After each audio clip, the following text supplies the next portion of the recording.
Prevention is important because it prioritizes youth well-being. When we reduce youth substance use, we increase youth health. This includes physical, social, emotional, and mental health. Let's take a closer look at 4 reasons why preventing youth substance use is critical. Research from the Institute for Behavioral Health points to the vulnerability of the teen brain, the association of polysubstance use, the myth of experimentation, and the pathway to reducing adult addiction. The teen brain is uniquely vulnerable to substance use.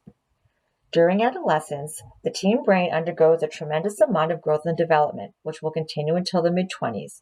Right now, the reward system is particularly active, and logic and reasoning are still developing. Pathways are being formed, and frequent behaviors are reinforced. This is why we want these years to be used for building healthy habits, such as learning a new skill, participating in positive activities, or building healthy relationships. When substances are introduced, they not only interfere with healthy brain development, but can increase the pathways for addiction.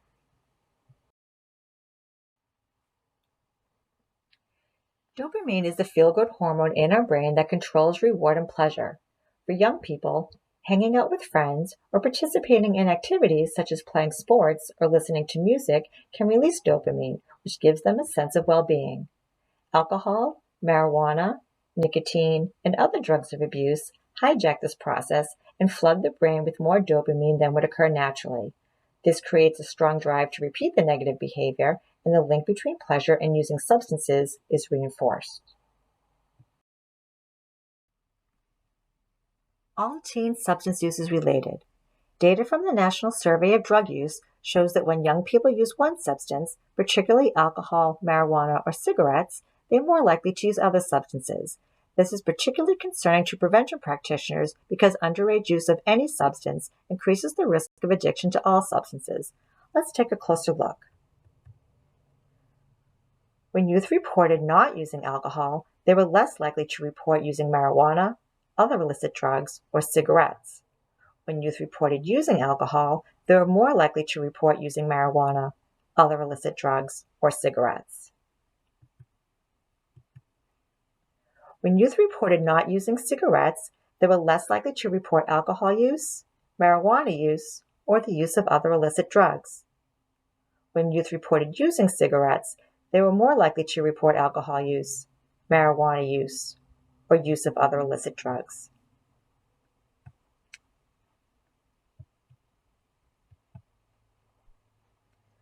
When youth reported not using marijuana, they were less likely to report alcohol use, cigarette use, or other illicit drugs. When youth reported using marijuana, they were more likely to report alcohol use, cigarette use, or use of other illicit drugs.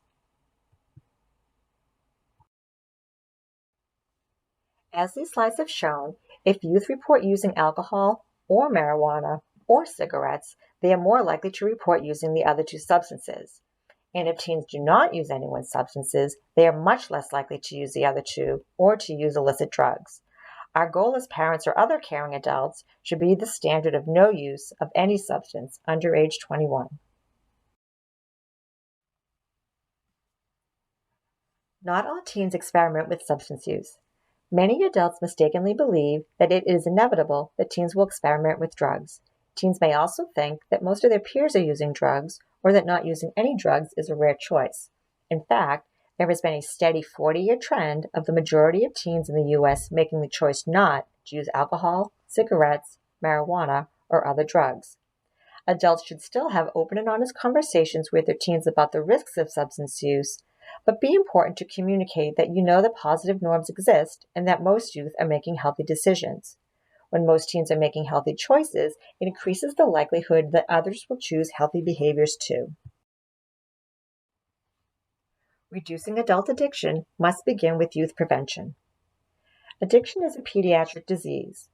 Early exposure to substances during brain development is one factor that puts individuals at risk for addiction. If we can prevent, reduce, or delay use until after 21, we can decrease the rates of addiction in adulthood. Parents and caregivers can best help to prevent and delay use when armed with factual information. The next video will highlight facts about specific substances and what parents need to know to support and encourage no use.